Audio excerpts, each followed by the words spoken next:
Hello, hello, hello. How are you guys doing this evening? It is currently 12:51 a.m. on this freezing cold Friday evening going into Saturday morning. It is currently 14 degrees outside in Indianapolis, Indiana.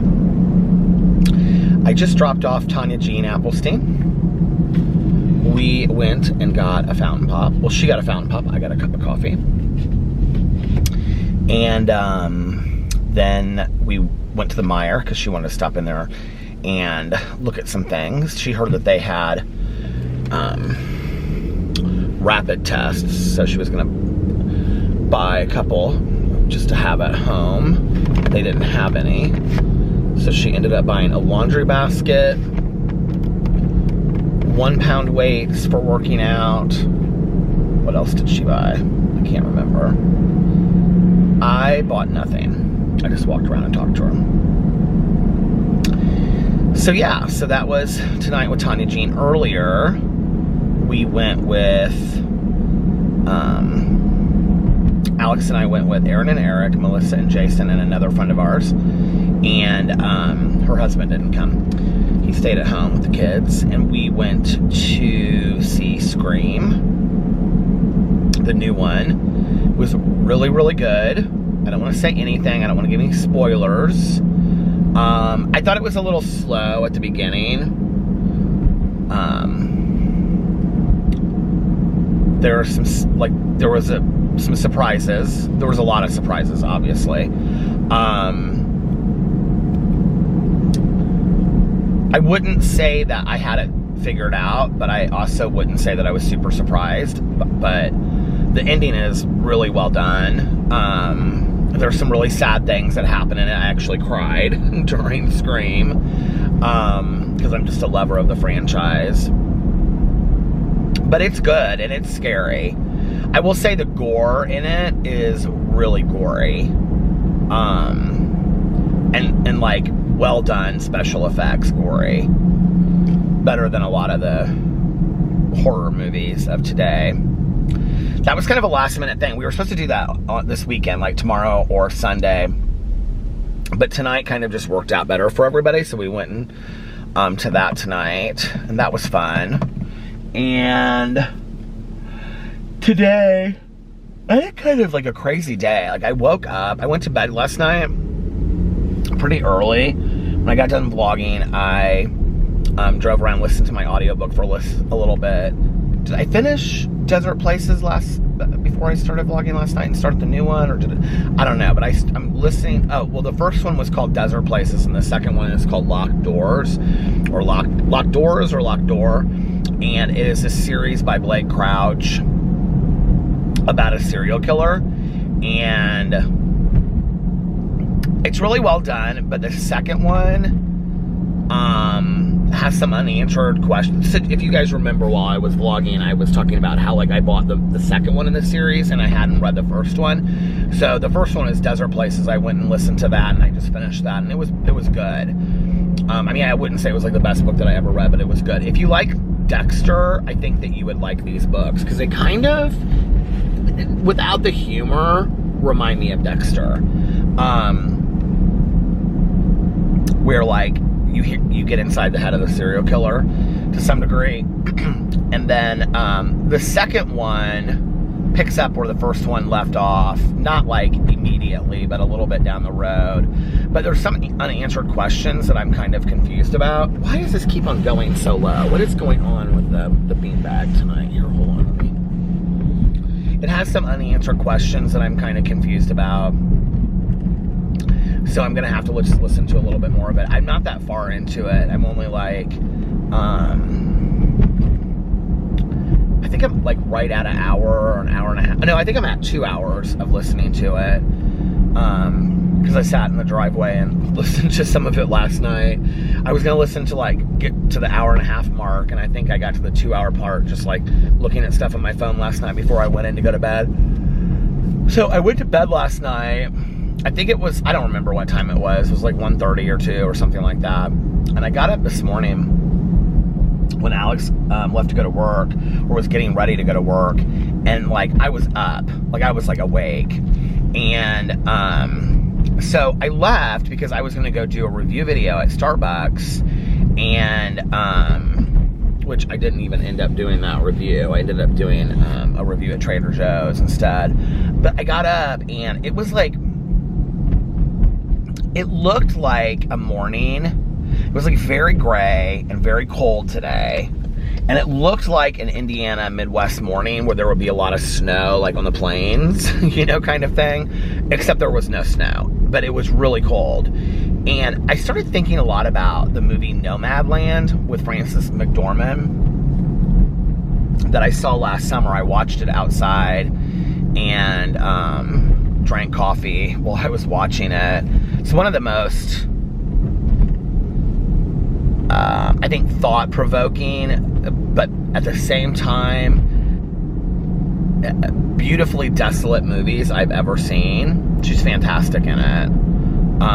If you don't know what it's about a woman who, she lives in this town, like everybody there worked for this factory, and then the factory goes out of business. I'm like real over this camera beanbag tonight. It's like not wanting to sit up. Everybody, I mean, I know it does it a lot, but tonight it keeps on sliding back like every couple minutes. So everybody in the town works for this factory, and then the factory goes under, and so like everybody leaves this town. And the happiest she ever was when she lived in this town with her husband, who has since died. So she had to give up her home that she lived in there because she couldn't afford it. And so she's like taking jobs here and there, and she lives out of her van. And she keeps all of her stuff like in storage. So it's about, the reason it's called Nomadland is it's about people that live like in their vans, like van life, but not van life like you see on YouTube, not van life like on TikTok where you see these people that have these super outfitted vans. Some of their vans are like outfitted like that, but it really shows kind of like the truth of that life and what a struggle it is. And she basically goes from town to town to do like work. Like at one point she's working at FedEx over the holidays. And it just kind of shows, I think it's FedEx or UPS, but I think it's FedEx. And she's just kind of showing her life. And it's it's like a docudrama. It's very real. And in fact, like I was telling Alex about this tonight, she and like this guy that is in the movie and like one other person, I think, are like actors, but like most of the van life people that are in the movie are people that really live in their vans. There's actually like a woman from Indiana that's in the movie that talks about building this like not a UFO, what's the word I'm looking for, the outer space. She's gonna build this anyway, I don't know, rocket ship kind of thing. The movie is like so thought-provoking about life, just life in general. And so I ended up downloading the soundtrack this morning. It's a beautiful soundtrack. It's well, a lot of the songs that are on there, like when they're in this bar, there's like this country song, and there's like another song on there that's like a Nat King Cole song. But the majority of the music is like instrumental piano music and like this lone cello. And it, like, this one part, she's like, it's like the cover, it's like the poster for the movie.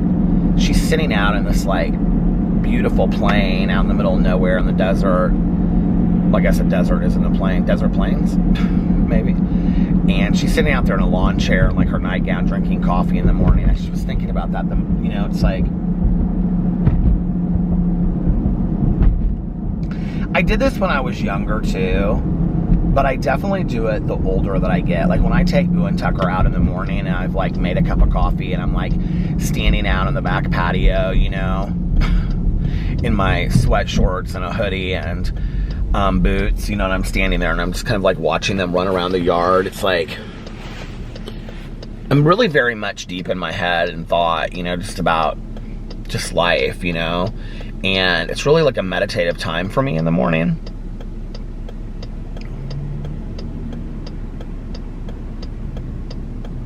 I woke up very grateful today. I do a lot, but like today I woke up very grateful. and just really thinking about a lot of just like my life and like how I ended up here. And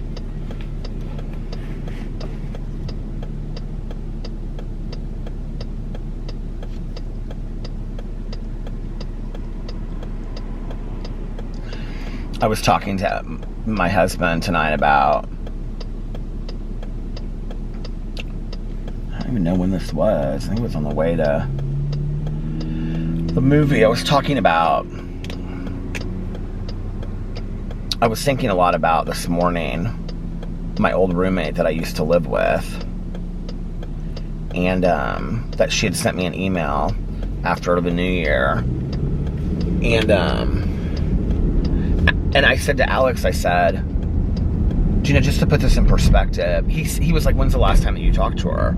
And I said, I don't think that I've physically talked to her, like, on the phone, or, like, I haven't, the last time I saw her was before Tanya and I were friends. Like, I have not, and that, to put it in perspective, so it's been 24, 25 years since I've seen her. And Alex was like, and I think she watches some of my videos, so, I mean, she could turn this on and see me. I don't know what that would be like for her, if it would be strange to see me, you know, look different, and my life be different, and whatever, and, but Alex is like, why don't you plan a Zoom call with her? You know, that would be nice for you guys. Interestingly enough, she always tells me how difficult, like, the internet is, and she always has, like, a hard time getting online and stuff like that, so I don't know that that's something that she could do, but, so I was like, yeah, I said I would like that, and he goes, well, why haven't you guys done it? I mean, it's been 25 years, and I said, you know, honestly, I just don't even think about it sometimes. And I said, I have thought about it. And he goes, so what keeps you from wanting, wouldn't that be something that you would want to do? I said, I don't even know. Like, I think I would be so emotional if I talked to her and I saw her physically, you know? Not that I'm opposed to that kind of emotional response, but I was like, you know, I just think I would be super emotional. And he was like, well, that's okay. And I said, yeah, I know. And I think it's like, I don't know if this makes any sense, but it's like, it has been so long at this point, and she and I were so close. Like, Tanya and I were talking about her tonight. I've talked to Tanya about her a lot, you know, since we've been friends, and I was like, other than you, and probably Melissa, she's like the one person in my life that, like, really saw me as, like, a brother. Like, not even as a friend, but, like, as a brother. And, you know, it's weird to me that I haven't talked to her and I mean, we were really, really close, like, ride or die friends, really close, and that I haven't talked to her in that long. I kind of don't really know what you say, you know, after that long. I think in a weird kind of way, I kind of resigned to the fact years ago that I probably would never speak to her again in my life, which is kind of a sad statement. I know I've talked about her on here before, and I've said, you know, like, I don't know if I'll ever see her again, and it kind of makes me sad. I mean, you get to a certain point in your life, when you get to a certain age, and you're kind of like, I mean, sure, you can make those things happen, but you realize there's going to be some people that you'll probably never see again, and if you do, that they've changed and you've changed, and what would that interaction even be like, you know? I have some friends of mine from high school that I would love to see. It was funny because my friend from high school, I have one friend from high school that she lives here, and she watches my vlog, she watches the vlog, and she reached out to me and she was like, I still watch your channels, I wanted you to know. And she texted me and she was like, I would, you know, and I said, yeah, we should go have dinner sometime. And she was like, yeah, or lunch or whatever.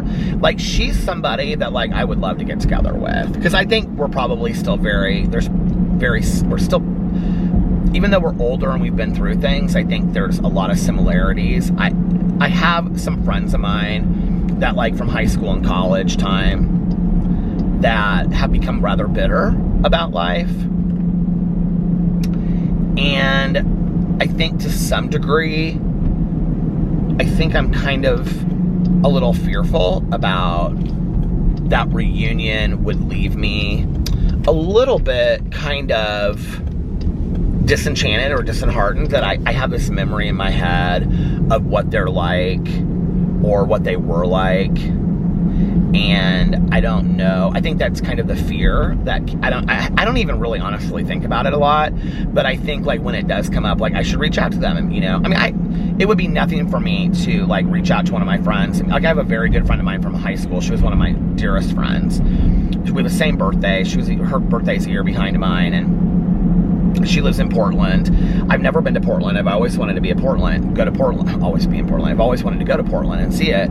You know, if I reached out to her and said, hey, I'm going to be in Portland, I would love to see you. Like, I'm coming out there specifically to see you. You know, we haven't, you know.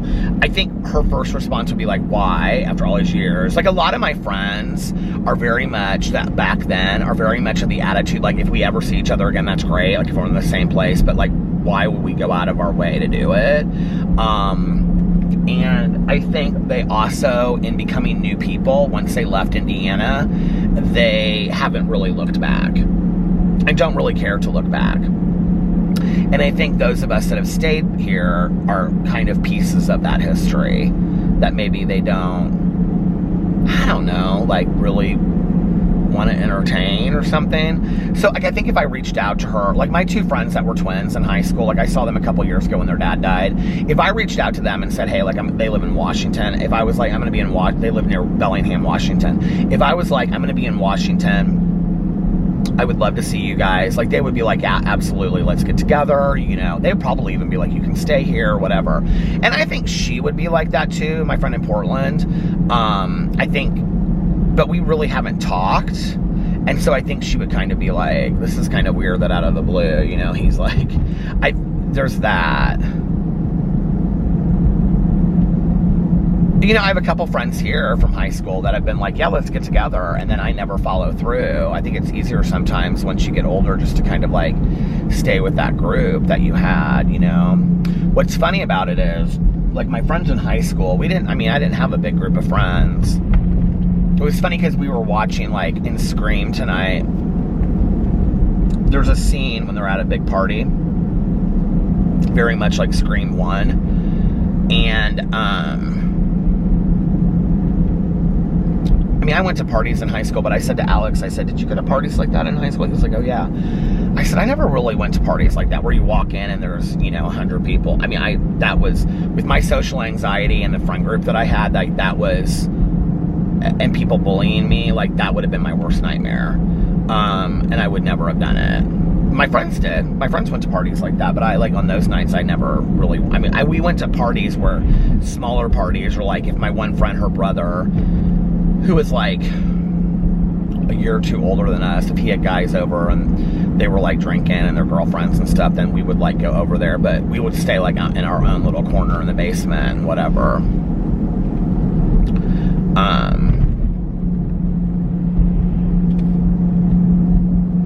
But what's funny is, with my friend group in high school, like, I never really thought that there would be a day that we didn't talk to each other or keep in touch. It's funny because I just watched The Big Chill again not too long ago. I think you guys know that, like, I downloaded that. I also downloaded the movie Nomadland. I bought it today. It was $14.99. I was like, I'm going to buy this.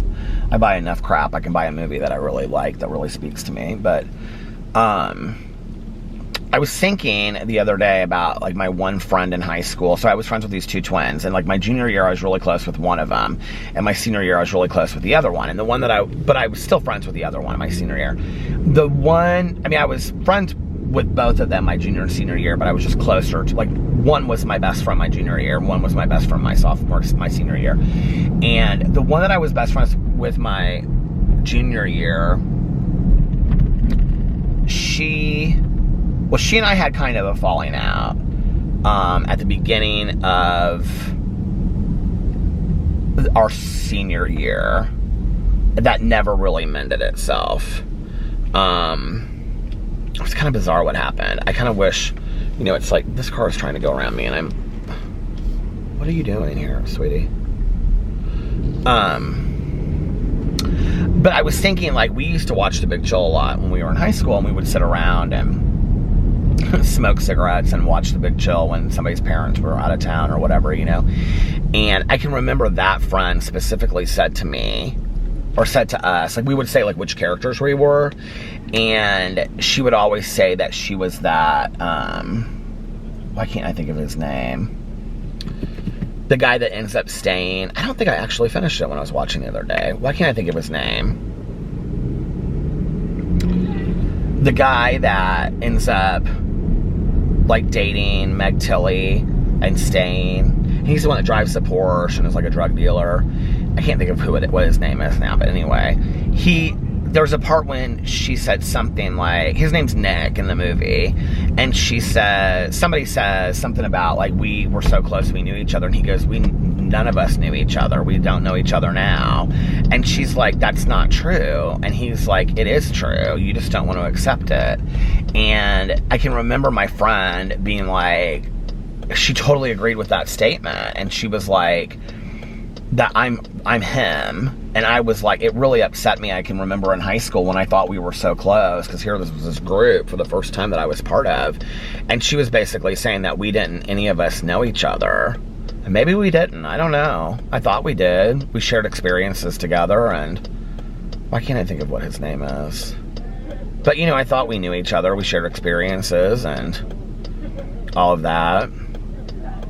What happened between she and I was, so she started hanging out the summer before our senior year. She had this guy that she was like kind of a boyfriend, girlfriend with, and he was in this band, and they would go over to band practice, and then they would hang out for hours on end, and she was kind of part of that group, and her sister and I, and then my other friend that I went to, you know, elementary, junior high, high school, college, and graduate school with, she had a boyfriend all through high school, so they would go do stuff, so.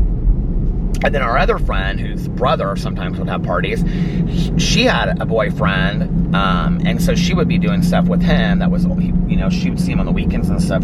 He was older, so sometimes it would just be me and my friend. But our other friend, she worked on weekends at Taco Bell, I can remember. Well, and our one friend worked at Burger King, and that was going into our senior year, and that friend had graduated by then. We had a couple of friends that graduated, like, were a year ahead of us when we were going. So they were, like, graduated when we were seniors. And this was, like, right at the beginning of the senior year, I think.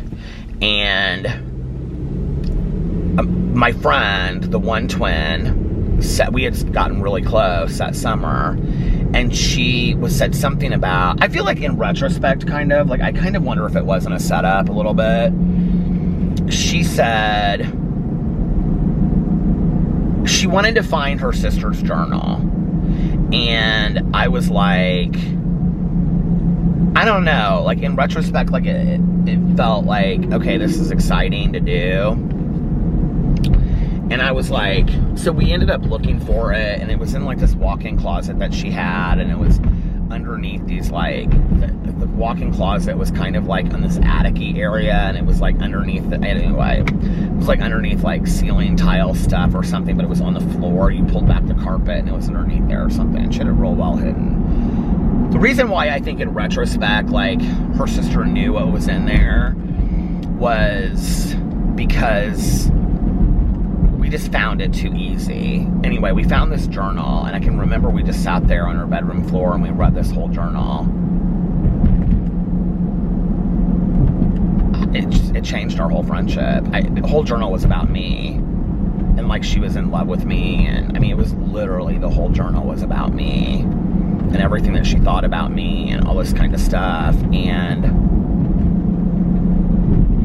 I don't really remember how she found out that we found the journal, because I remember we swore that we would never tell her. And then I think, like, her sister said something to me like, I can't keep that from my, like, I didn't know that was what it was going to be, and I can't keep it from my sister, she's my twin. I don't know, it was real messed up.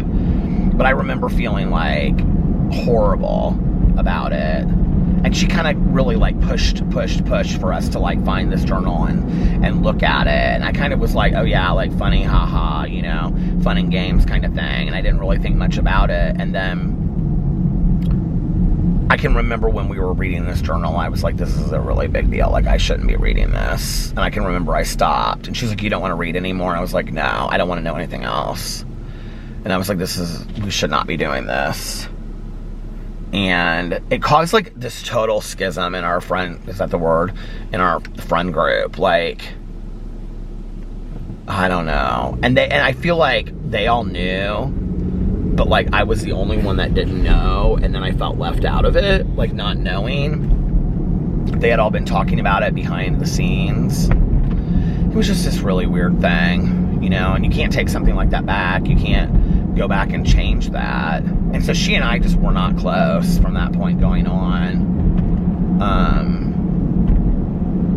I think, 1, she was embarrassed, and I think 2, I was embarrassed and ashamed, and 3, it put this wall between us, you know.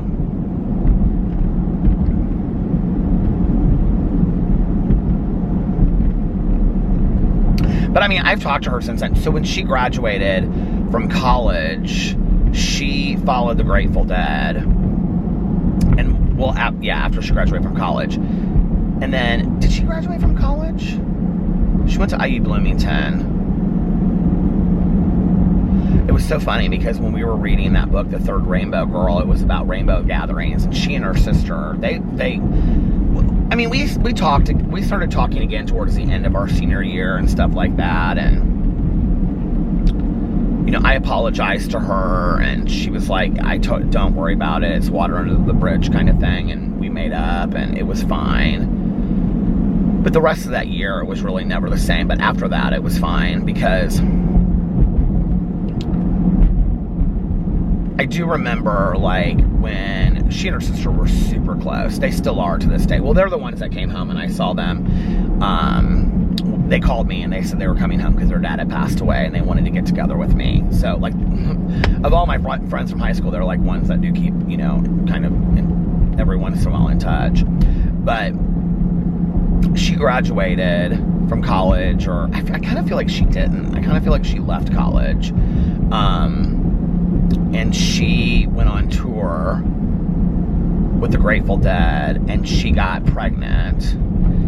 And the guy that she got pregnant by, they were, like, on tour together, but then when she got pregnant, he didn't want anything to do if she kept the baby, and she was like, I'm keeping the baby. And so she did. And that's when she moved to Washington and she settled down. And her son is now, like, well, that would have been when we were, like, 20.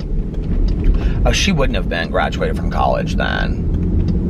Because she had him and she came home for, like, a month. And I remember she and I went out to dinner or out to lunch. This coffee house, back in the day, they had a coffee house downtown on Massachusetts Avenue, that was on Mass Ave, that was called the Abbey, like the Abbey in California. It was like a sad attempt at the Abbey. But she and I went there and ate, because I wanted her to meet my first boyfriend.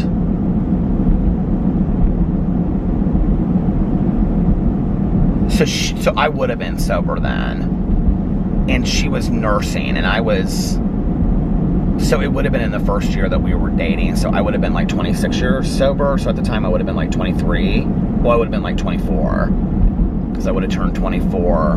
No, I got sober at 22, so I would turn 23. I would have been 23 at the time. So yeah, she must have graduated from college and then went on tour. And I remember, I don't know why I remember this, but we were in this restaurant and she was breastfeeding and people were, like, staring at her and stuff. And she was like, people stare at me all over the place here, but in Washington they don't stare at me. And then she must have finished college because she ended up becoming a teacher. So yeah, I think she finished college. And then she stayed in Washington and she raised him. And he's now 26 or 27, I guess. 26 probably, something like that. He travels all over the world. She did a great job raising him. Great job.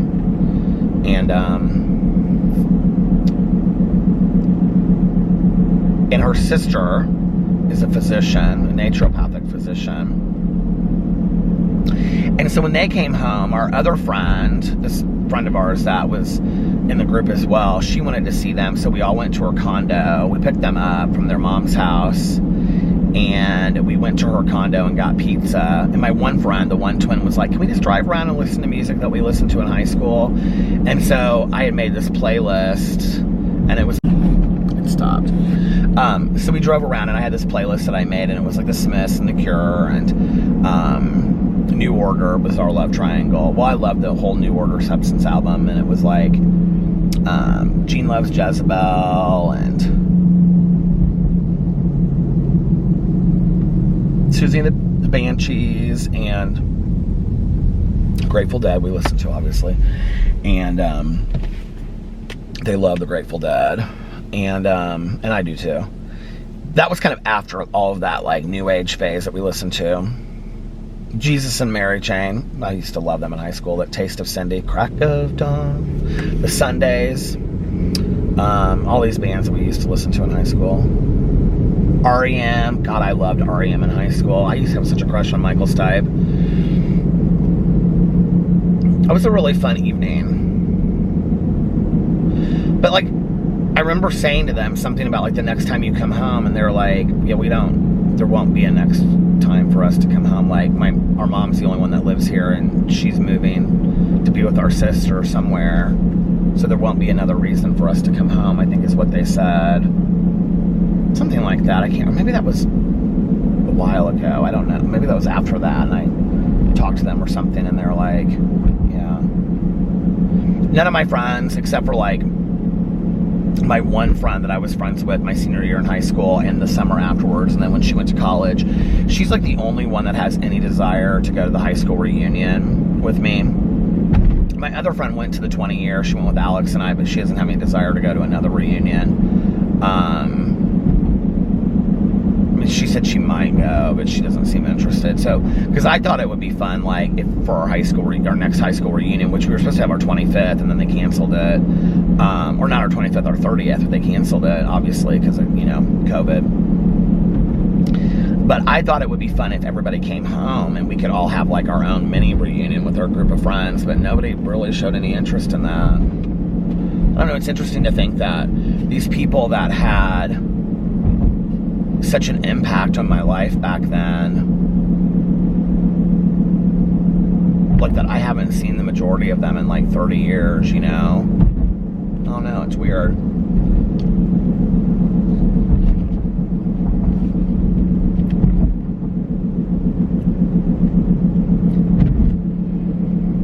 There are some people that I talk to every day, literally every day, my senior year in high school, that were part of that like little friend group of ours and graduated, and I have not talked to them since, ever.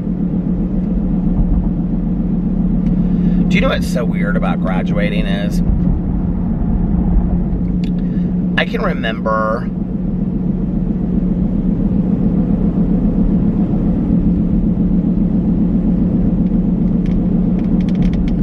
like, I think this is partly why I love the idea of, like buying a place in Florida, which Alex is totally like he is committed to as well, with us having a place in Florida or us going and doing an Airbnb. Because we talked about like if we do this thing in May,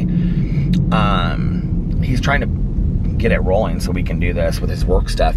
But I said, if it goes well in May, we could go back in September and do the same thing. He was like, seriously? And I was like, yeah, like, I think it would be fun, If we did that like 2 months out of the year, even if we didn't get a place in Florida, I think the thing that is appealing to me about that is that we're gonna come home again. Like, I still have a home here in Indiana, whether I have a lot of family or not. Some of his family's here. My cousin and my dad and my stepmom are here. It's like friends. It's just like, it's comforting to me, The idea of like hooking up a U-Haul and never coming back and being like, see ya, Indiana. I don't know, it's kind of weird to me, especially at this age. I think it's weird to Alex too now. I think he would have a harder time doing it now than he would have when he was younger, because he's got friends that, that he doesn't want to leave here. We have like Melissa and Jason, and, he has, a couple of his girlfriends, Sarah and things like that are super important to him. Like, I don't think he wants to leave that either. But to go for a month and know that you're going to come back, I remember when that summer before going to college, It was like in August, and we used to spend so much time at the twins' house. You know, like you have that one house that everybody goes to. We would go there a lot, and their parents would go out of town, and so we would stay at their house like for whole weekends. I can't believe that my parents allowed that in retrospect, but I mean, it was just, we would drink all weekend and sit outside on the patio and smoke cigarettes, but we were rather, other than that, we were rather well behaved. We would watch The Big Chill and talk about who we were going to be, We had this movie called The All-Nighter that we used to watch and talk about who we were all going to. It was always watching movies and which character were we, And, but I remember we all went over to their house the night before they were leaving to go to Bloomington to go to IU, and they had these trunks. They were kind of pretty hippie-ish at that point, and they had these big trunks that they were taking to college, big trunks that you keep stuff in, and they had these stickers all over them, and they were showing them to us and stuff like that. And I remember, I can't believe I'm gonna cry over this.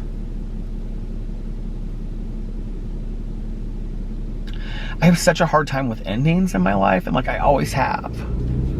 But I can remember sitting there. I think because I didn't know at the I knew, but I didn't really know. But I can remember all of us sitting there in the bedroom laughing, and they had these walls that they had put magazine clippings all over. It was my one friend. It was her bedroom that we always went to, the one twin. And they had these magazine clippings all over the walls. The entire wall was just all these magazine clippings that she'd taken with everything. Musicians and fashion models and just sayings and everything. It was this huge collage on this one wall.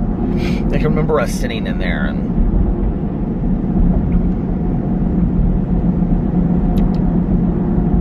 it was getting late and somebody was leaving and they left. And so it was just me and them and one other person, and I was okay, I'm gonna go. And so I gave them hugs and stuff, and I can remember walking out, and their mom would always sit in the kitchen reading the Bible. Their mom's real religious, Catholic, and I can remember she was real involved with the Catholic Church, and I can remember walking out, and I always parked my car right in front of their house. I go out the side door by the kitchen. It was you walk through the kitchen, down this little side room where the laundry room was and stuff, and then you go out this door. And I walked down the driveway and parked my car right by the driveway. And I can remember getting in my car and just bawling on the way home and just being it's over. It's over. Everything that I knew is over. And it was one of the first times in my life that I ever felt included. And I knew that I probably wouldn't feel like that for a while, I think. I don't know. But I knew I wasn't part of this new venture where they were all going to college, and I wasn't excited about all of it. And you know what's interesting is, the day that we graduated, and I've talked about this on here before, but all of my friends went to this huge party, out at this place that they would call the farm. And it was somebody's family had this farm out in the middle of nowhere, and they had this huge bonfire, and so they were going to this farm, and they were oh, you guys should come and stuff, and they would go out there and get high and drink and whatever, and I went and did something with one friend of mine, but I think it was actually a friend of mine that was a year younger than me that lives in Portland, and I can remember in my senior year in high school being I cannot wait until I graduate and I am out of this place. I cannot wait until I am done with the school in this town and I don't ever have to come back. They're all mean to me. They don't like me, whatever. And then it's the day that I graduated, I was so terrified of growing up. And I was so terrified of like going to college and my future, and I was like, I just kind of wanted to stay, you know, that age for like ever, and like stay in, you know, my bedroom at my mom's house. I didn't want things to change. I just was scared. I was really scared, you know, and I think like moving into my apartment and drinking really helped with that, because I think like I drank a lot. I mean, I was, you know, drinking alcoholically anyway, but I think it really helped with me not really having to grow up or taking any responsibility, and I don't even know why I'm talking about all this stuff and getting emotional about it. My God, it's been like 30 some years. But like, I can remember really like not wanting things to change and being really scared of that change. And that summer I had a lot of fun with my friends, but at the same time I can remember being like, we're not in high school anymore. Like it's over. We're not going back to high school next year. Like, I can remember thinking that a lot and being like, I don't know, I can just remember thinking a lot about that everything was changing, and I was super scared of it, and I didn't know what it meant, you know? It was funny because I was showing these pictures to Alex, you know, that were in the kitchen that I showed on here, and I showed him that picture of my senior picture, you know, the one where I'm like sitting there in like a button-down light blue Oxford shirt, and he goes, "That's your senior picture?" And I said, I was like, "This is one of my senior pictures," and he was like, "This was your senior picture?" And I said, "Yeah." And he goes, "You look so young there." And I was, you know, so going into my senior year, I had just turned 17, because I didn't turn 18 until after I graduated from high school. And I think about that. I think about the fact that I was 17 turning 18 when I graduated, and I was expected to basically be an adult. And I had no idea how to do that. None whatsoever. And I was scared. And I didn't tell anybody that I was scared. You know? And for the next 4 years, I put myself in really scary, dangerous situations, acting like an adult, because I thought that's what you did, when I was really this scared kid that didn't want to grow up. And I think to some degree, like, I've always been that person that just sought kind of this refuge and this nesting, which I think is why now, like, my front porch has become so important to me, or just like making our bedroom so nice, or, you know, like having a home that is ours, and, you know, having a place that's mine. I mean, my home is my husband and my dogs. I got real sad this morning thinking about the dogs. I don't know, it was like last night I went to sleep kind of thinking this way, and I don't know why I've been sad like the last 2 days. I've been grateful, and I've had good days, but it's like there's been kind of like a sadness lingering there too. I'm not really sure what it is. I kind of go through it every once in a while, but it's like sometimes when I'm like really happy with Alex and the dogs, I also think like there's going to be a day when Boo and Tucker aren't here anymore. Like, I really can't face that and look at it, because, you know, Alex and I have been talking a lot about pee-pee lately, and I think that's what's bringing it up. And Tucker's been coughing a little bit, not horribly. He's not coughing horribly, but he's coughing more noticeably than he had before. I'd say like once a day he coughs, whereas before it was like once a week. And I don't know if it's the weather changing and being colder, I don't know, but like, he still seems like he's doing great. He and Boo were running all over the house tonight when we got back from the movie. Alex is like, "What are you guys doing?" And they were being hilarious. Boo was trying to act all ferocious and stuff, but like, I think sometimes I think to myself, it's like they're not going to live forever, you know? Like, one of the reasons why I want to do this Florida thing with them is I want it to be like this memory that we have of that moment in time, you know? We had this like moment in time with Boo and Tucker. Like, I looked at Tucker today and I was like, please make it to when we can go to Florida and take you down there, because I want that to be like a memory that we have. And the same thought, I'm thinking to myself, what if something happens to him while we're in Florida? You know, we'd have to get a vet down there because we don't know any of the vets in that area and stuff. And I just was like, and then I'm like, do I really want to do that, you know? And I mean, whether we're in Florida or whether we're here, it's like he's still taking the same medicine. If there's a vet there that we find, we'll just go to that vet. You know what I mean? Like, if it's somebody that we trust. But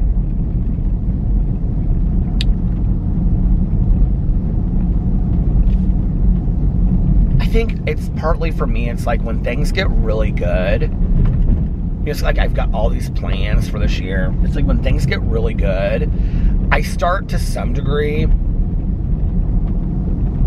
like, I want him to stay the same. I don't want anything to change. It's like, you know, when Pee-Pee got sick and I talked about, I just wish we could stop time, you know, and just live in that forever. And I think I'm going through that a little bit when it comes to the dogs and stuff. Like, I was looking at these pictures the other day,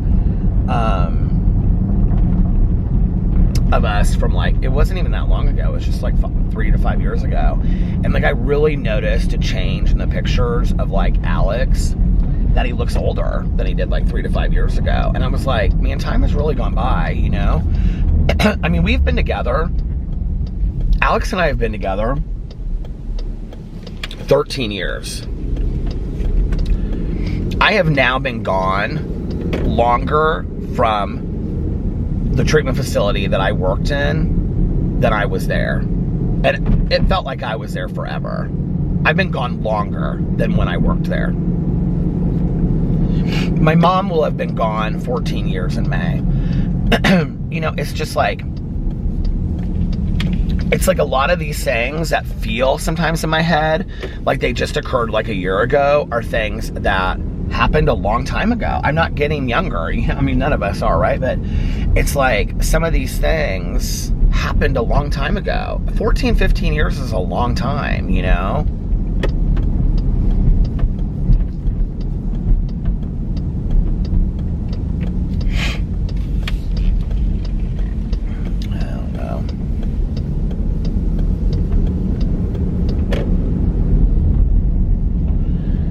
Maybe sometimes I just need to talk about it, but I don't think things that bother me bother other people sometimes in the same ways. Do these kind of things bother you? Do you think about them? Let me know so I don't feel all alone with it.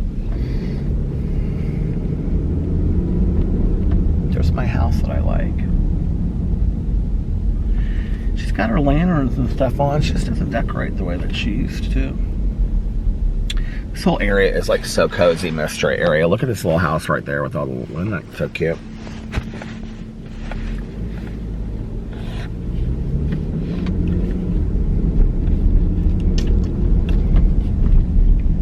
I don't think there's anything wrong with getting sad either, you know?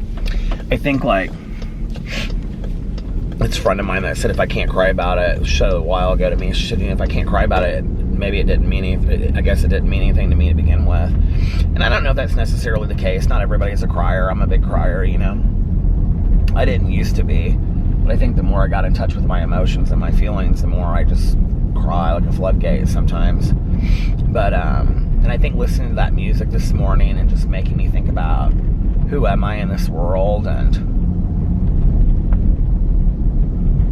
you know, I talked about writing that book on here the other night, and then that, like, opened something for me. And I was like, now I'm, like, in my head wanting to write this book. And whenever I think about writing a book, you know, not just a cozy mystery, but like a book that, like, means something to me, where there's, like, some story there or character that, you know, and, like, obviously that book to some degree is pulling autobiographically from parts of my life, then I start really thinking about things in my life, and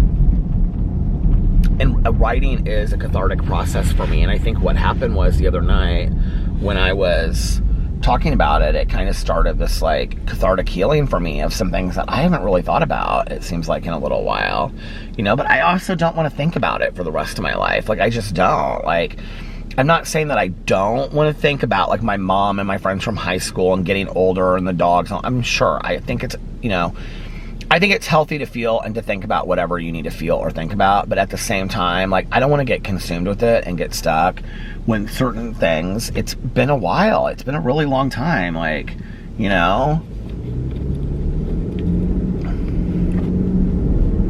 it's been a really long time.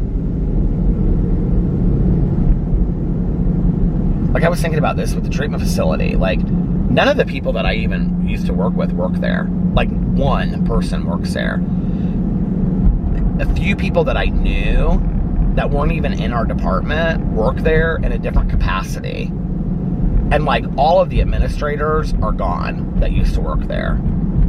You know, they've had, like, 3 new CEOs since I left, maybe 5. I mean, nobody, like, that I worked with there, I mean, works there anymore, you know. And it, like, sometimes in my head it feels like it was just yesterday, and I'm like, that whole facility is different, everything about it is different, you know. I hear from other people, because it was a treatment facility, so I hear from friends of mine that are sober, you know, they'll say like, oh, did you hear about this or about that? But like, I have like literally no emotional investment. I mean, I haven't been there in 14 years. And I mean, it's crazy to me, right? Like, it's crazy to think that, you know, 14 years ago, I, resigned and left. And I don't regret it. I mean, I think sooner or later I would have left. I think everything in my life, I mean, not everything, but I think, like, you know, it's funny, I look at, like, Alex and I meeting a friend that ended up becoming, we were at a fashion show here, I mean, this small fashion show here in Indianapolis, and this woman that we became friends with, not even friends, I would say friendly with, ended up becoming my publisher because she moved to another country, and, you know, and gave me this opportunity, and her husband was like, what do you want to do? And she started a publishing company, which she doesn't even do that anymore, but, you know, it's like this small red string or blue string that attaches I like the color blue, so I say blue, but that, you know, like, attaches all of these things that happened in my life, and it's so strange when I look at it, you know.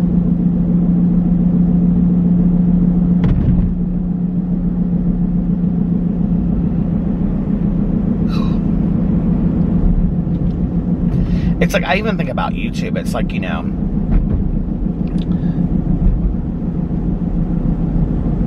how long have I been on YouTube now? I started in 2016 in May on BookTube. So 16, 17, I mean, how long have I been on YouTube consistently posting? So 16, I think it's 6 years, right? 16 to 17, 17 to 18, 18 to 19, 19 to 20, 2021, it'll be 6 years in 2022, right? 16, 17, 17, 18, 18, 19, 20. Wait, why can't I get this right? 16 to 17, 17 to 18, 18 to 19, 19 to 20. Yeah, it'll be 6 years.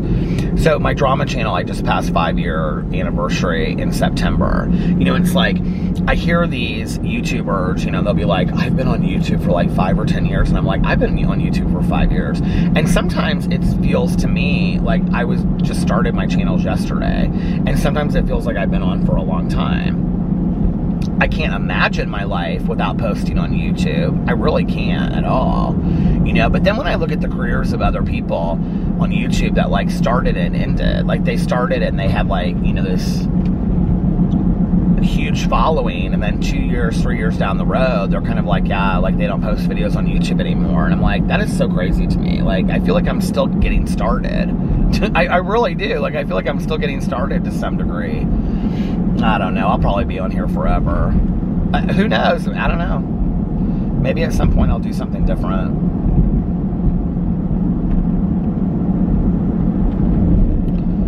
I'm really thinking about writing that book, though. I will say that.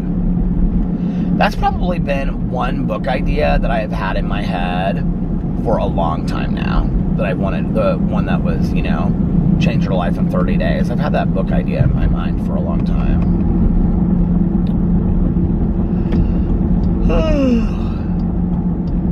While this vlog wasn't anything, Tanya and I had this real deep conversation tonight in the car. I should have known turning on the vlog 2 minutes after I left Tanya's that it was going to be a deep vlog, but I didn't know when I started. Oh man. What did my friends tell me tonight? They told me they watched, my friends Aaron and Eric, they told me that they watched some new show. They were telling me to watch. I feel like it was on Netflix, and now I don't remember what it was. Who knows? Only the shadow knows. Tomorrow we have Sebastian's birthday at the bowling alley. That'll be fun. They have like laser tag there, and the kids love it. And then you like rent out the room with the birthday cake and all that stuff. I was like, I'm gonna get, they have the best breadsticks there. I'm gonna get a Dr. Pepper and breadsticks. Maybe a piece of pizza. I mean, my husband and I, we could eat pizza every single night. And then tomorrow night, we don't have any plans. I don't have any plans. I don't think he does either. His friends are all kind of like laying low right now. They're like not wanting to go out and do a whole bunch. Alex, like in January and February, he kind of does kind of stay low and not really do a whole bunch because it's so cold outside and whatever. So I don't know. He may not do anything tomorrow night. We might just watch a movie or something. I've been wanting to watch the new James Monn movie. We also have some TV. Oh, we have RuPaul's Drag Race to catch up on, and we have the Real Housewives of Orange County to catch up on. So we may do that tomorrow night. And after going to the bowling alley, I will probably film some videos. And then I'm either going to film videos tomorrow and take Sunday off, or take tomorrow off and film videos on Sunday. I haven't decided which one yet. Or I may film videos on both days. I haven't decided yet. I've kind of just been like I said, going this month with the flow, and just like when I wake up, kind of like doing what I want to do. I would have actually today liked to have filmed more videos. Well, I did the vlog, review video, Peter Does Stuff video. I went through the car wash. My car looks spotless. It's so nice. And a drama video. So I guess I did do 4 out of 6 videos today. That's pretty good. But I've just been kind of like waking up, and like if I'm like in the mood, well, first of all, I don't ask myself, right? Do you ever ask yourself questions like, okay, are you ready to start your day? That's one of the questions I usually ask myself, but I don't usually ask myself like right away, like, okay, am I gonna make videos today? I like kind of like get up, because if I do like right away, I'm still like so tired and groggy. I'm just like I need to get motivated. But usually like an hour later, once I sit down and I start putting up the vlog and stuff, then I'm like kind of like pumped. I'm like, yeah, let's make some videos. So I don't know how I'll feel. I do know that I want to finish this Blake Crouch book this weekend though, because next week, and I have got a lot to read next week. I've got to read the Bonnie and Clyde Go Down Together book, which I actually just downloaded tonight on Audible because I thought I already had it and I didn't. So I just downloaded that tonight. And then I also have to watch or listen to Slouching Towards Bethlehem by Joan Didion. And then I also have to listen to Interview with the Vampire by Anne Rice, because those are all the book club books that I waited till the last week to read. So I've got the True Crime Book Club, Bonnie and Clyde book, Go Down Together. And then I have the 2 books for Peter's Book Club, Slouching Towards Bethlehem by Joan Didion and Interview with the Vampire by Anne Rice. I'm excited about all 3 of them because I've heard really, really great things. I'm actually in the mindset to read a book of essays, so I think I'm going to start with Joan Didion's, because that was kind of my mindset this morning when I was listening to that music. If you guys like instrumental music, the soundtrack to Nomadland is beautiful. And so like to read the book of essays, I think I'm kind of like in a good mindset to do that. Plus it's really short. So I think that's the next book that I'm going to listen to. And then I will probably do Interview with the Vampire. And then I will do Go Down Together. And those are the 3 books that I have. And that'll probably finish out January. I can't imagine that I'll have time to read more than that in January. Oh, I'm actually reading the physical copy of Harold's End by J.T. Leroy. And I'm like halfway through. So if I finish all those books in January, I'm at 8 books right now. 9 that I'm listening to will be 9. And then 10, 11, 12, 13. I've read 13 books in January. That's pretty good. It's a good start to the month or the year. Anyway, I am going to get off here now, and I am going to listen to my audiobook, which is called Locked Doors by Blake Crouch. And then Sunday we're just doing, I think, I don't know, brunch maybe somewhere. I'm really liking Rise. We might have to go to Rise for brunch on Sunday. So instead of Patashu, I don't know. I'm loving Rise.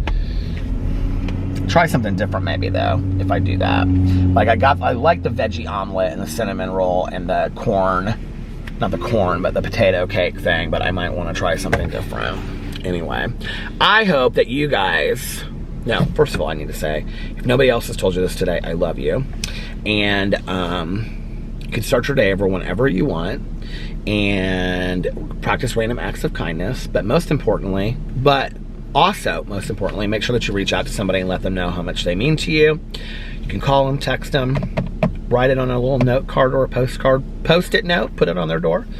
Write them a letter, put it in their mailbox. Write a letter to Maria. Do you remember that song from back in the day?